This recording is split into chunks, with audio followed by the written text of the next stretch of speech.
Some charts can be misleading.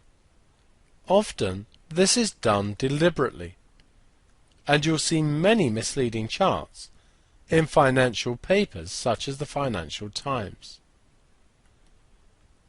As an example, consider this bar chart. Sales are on the vertical axis, but note that there is no scale on this axis. We have the figures for 2003, 2004 and 2005. And it looks like there's a massive increase in the sales over these 3 years. But we don't know what the scale actually represents. Let's suppose the scale here actually starts at 100. And this value is 105. Then really there hasn't been that much increase over the 3 years.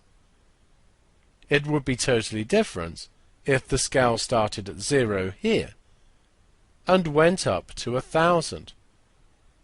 Then the increase would be as massive as it looks.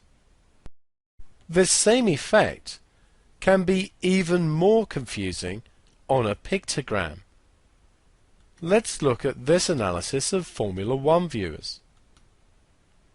In 2003 to 2005, there's a big increase.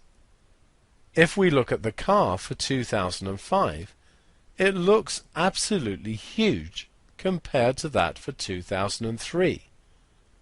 However, if it's the height that represents the amount of data, then even if the scale starts at 0, we can see the figures have barely more than doubled.